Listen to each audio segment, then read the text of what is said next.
political stuff happened. Some sketch happened there. But hey, he's at the University of Miami now. Great addition. They're losing their former All-American safety, Gerard Johnson. I think that was his name. Rashad Johnson, something. But he's a good fit. And then they got some more skilled players coming in. So Miami is winning. And I think Manny Diaz has something special. He finally finalized his whole staff. But yeah, the biggest thing is with this transfer news and Hurts is that I don't really think it's enough to shift the balance of power in the Big 12. I think Texas is still the best team coming back. What?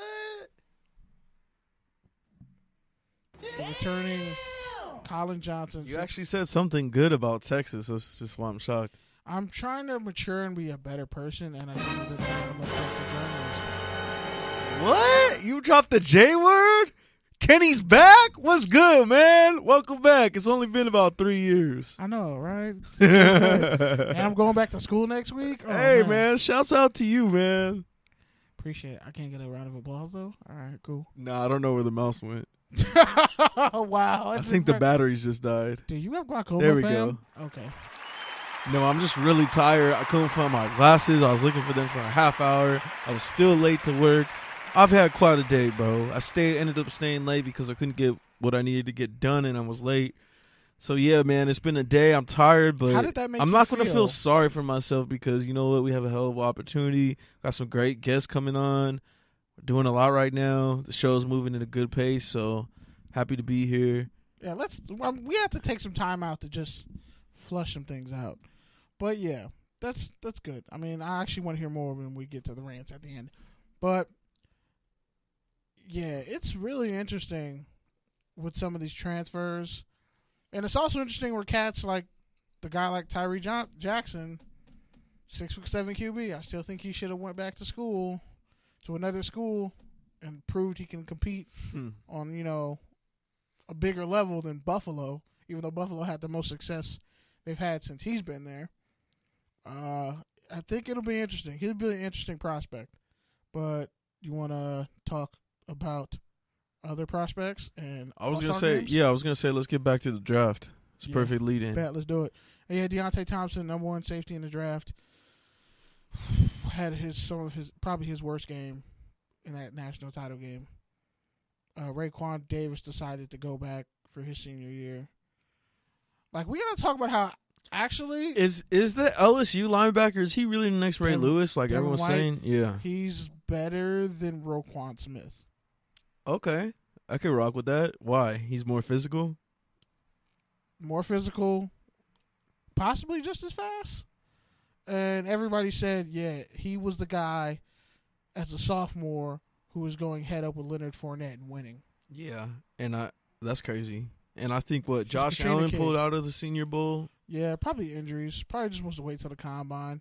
I mean, if the guy had 17 sacks for Kentucky, that's weird to me though. 3 sacks because against Penn State, like, what's the point? I'm pretty sure Khalil Mack did the Senior Bowl, right? Aaron Colvin, did he do the Senior Bowl too? Yeah, Oklahoma. Right. Yeah. Did he tear his ACL in pre-combine and combine training? Okay, then it happens. There's a lot of different ways to get hurt, and I don't want to get hurt at the Senior Bowl. When if you don't go to the Senior Bowl, the combine is where really your stock either drops or plummets. I mean, no one's gonna remember like, oh, he didn't go to the Senior Bowl. I think the biggest thing with the whole All-Star games, 17 sacks, and not just the Senior Bowl, but the East-West Shrine game, the NFLPA Collegiate game, which I'll be at. But you know, work. The biggest thing is it's really just a platform for those who need it. So if you're already good, you're golden, you already know you're going to go in the first round, I mean, you don't really need it. I mean, people aren't even playing their regular bowl games that actually, you know, mean something, let alone playing the All-Star. Yeah, defensive end for Iowa, I think Craig Davis or Carl Davis. He's a junior, but because he graduated early, he got an invitation to the Senior Bowl as a junior. So, and Yanni Kajus, West Virginia left tackle, he skipped the bowl game too. Cats maybe just need to heal from injuries. You never know. But I think the biggest thing is the quarterbacks. Every year we have someone jump up in the Senior Bowl. It's the Noah Spences, and then you also have people fall like Derek Carr and other people too. So Those are just the ones in my head right now. The receiver for the Jaguars played for LSU. Ran like a 4. Oh, I know who you're talking about. He had a huge Senior Bowl. Yeah, I can't remember his name. I can't remember his name right now either. Bruh, I'm mad that I'm spacing out on his name. Yeah, man, I got CTE and I'm tired, so I'm no good. But yeah, when it comes to it, like let's say the NFLPA Bowl, I think some names to look out for. USC defensive end / lineman Malik Dorton. He was actually an edge rusher. Always got to plug them Trojans. Got to. Bruh. And Trojan is just a great brand. Can we be honest about that? But anyway, are you talking about what I think you're talking about? I'm talking about the entire balloon, the umbrella of the Trojan. So just go with it. But anyway, Trojan man. You didn't even need to do that. I'm pretty sure everyone got the reference to what I was saying because I was being PG. I'm pretty sure they understood, Pete. I got it. That's why I'm booing myself. Cool. All right, but yeah, there's a Washington left tackle. I think Troy Adams, 6'8", 300 pounds. Was injured most of the year, back injury. People were looking at him as a potential first-round pick, but he came on at the end. Jake Browning is also in that game on not the Shrine Game, the Collegiate Bowl. And honestly, he's really just Kellen Moore 2.0, but you know, I don't think he has the how should I say this? He doesn't have the anticipation skills of a Kellen Moore, but he has the intangibles of a really good game manager. Shout out to our boy Terry Biggs for shouting out Amir Hall from Bowie State. Shout out to Malik, who is the king of HBCU player film study. Brent Stockstill from MTSU. Middle Tennessee State University. EJ Alaya from UNT. Darius Harris from MTSU. You can find, I'm sure he's going to do profiles on FBC pretty soon for them. But on that note, we got another guest in the house, so let's get to it. Hey. Touchdowns and Tangents, caller, give us your name and location. Kenny, Pete, this is Kevin Gray of the Clutchtalk Sports Radio live show. Good evening, gentlemen. What's good, Kevin? How you doing? Glad to finally get you in here, man. Good evening, sir. Good evening. I appreciate it, man. I'm in the city of Angels. I'm actually in Pasadena. I'm here for the 2019 NFLPA Collegiate Bowl. Yeah. Yeah, man. So I'm going to tell you something. Go ahead. I'm going to tell you something. I learned something.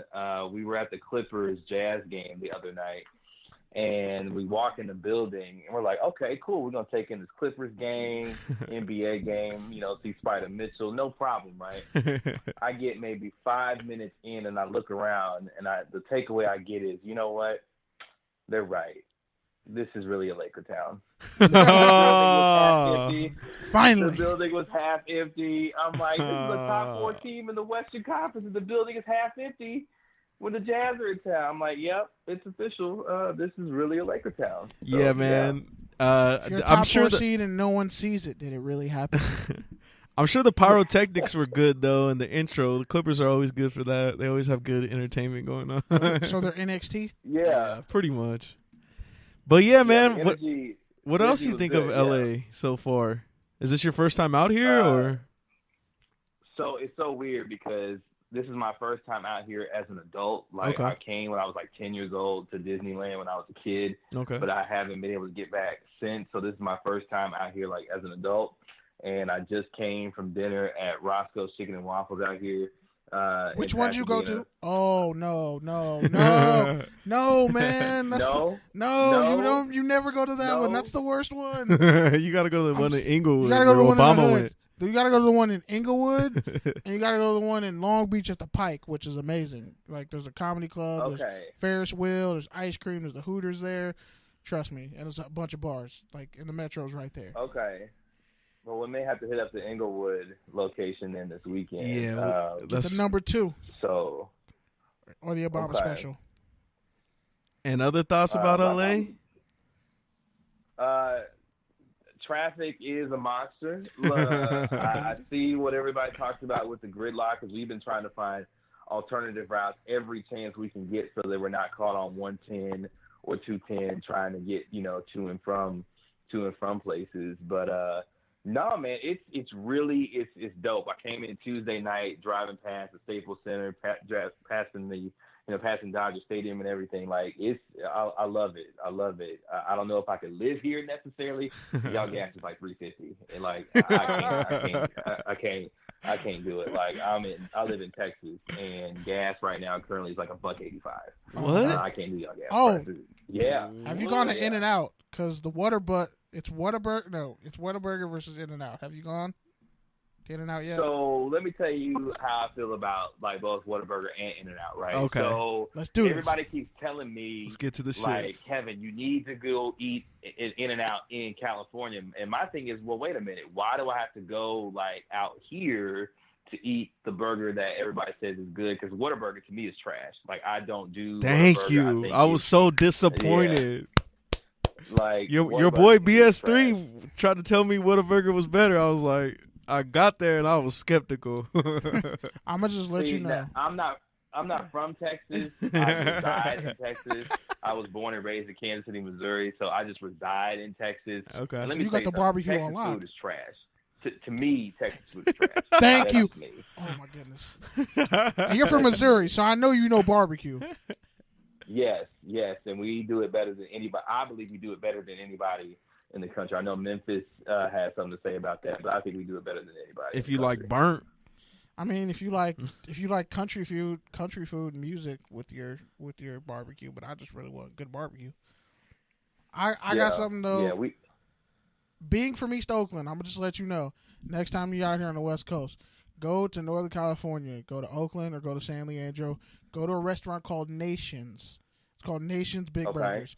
You will get a massive burger or a massive breakfast with a huge slice of pie or a whole pie with your meal. Trust me, it's worth it. Put it on your bucket list. And it's only in Northern California. Okay. I'll remember that. It's better than In-N-Out. All right, man, but we got to ask you why you're here and why we wanted you on. NFLPA Collegiate Bowl, man. What have been your takeaways? What are you looking forward to? All that sort of stuff. Biggest storylines. Yeah. So first of all, the NFLPA puts on a tremendous event. This entire week so far has been amazing. We've had the opportunity to have access to all the players and the coaches throughout the week. We had a chance yesterday to talk with Chuck Pagano. We talked with Jake Browning, Mark Fields from Clemson. Today on my show, we actually have Mike Tice on, head coach for the national team. Awesome. Talked to Calvin Anderson of the University of Texas, offensive tackle there, and Brandon Watson, corner from Michigan. So they've been extremely accommodating. Carl Francis and his team who run the NFLPA Collegiate Bowl and the event, they've all been tremendous. We've been at the Rose Bowl all week long. With interviews with the players and coaches, and we've seen some good stuff on the field. These guys are out here competing. You hear and see some of the big names that are out here, like a Jake Browning, who, of course, longtime Washington quarterback. Johnny Dixon was here from Ohio State, wide receiver from Ohio State. He has since gone home. We're trying to find out why. Did he go to the East-West? Did he get called up for the East-West? Because sometimes that happens. I'm not sure because we were going to talk to him today, and they were like, no, he's actually gone home. So we're like, okay, well, we'll try to figure out why he is. Say it again? Breaking news. Right, yeah, exactly, yeah. So to be continued. Right, to find out what's going on with him. But no, some of the guys that have impressed us, Sean Brown from Arizona, 5'8" wide receiver. He's had a good week of practice. As I mentioned, Calvin Anderson, offensive tackle from the University of Texas, getting some reps out here also. Even Jake Browning, a guy who, yes, is a bigger name, but at the same time still has a lot to prove coming from Washington. He had that monster 2016 year where they, obviously went to the college football playoff but got promptly dismissed by Alabama, and since then kind of struggled to kind of get back to that form. He's actually had a good week out here also. So there's a lot of guys that are competing and playing well and trying to give themselves a chance. And I think the big thing with the NFLPA that they do better than any of the other bowl games or college all-star games, whether it be the Senior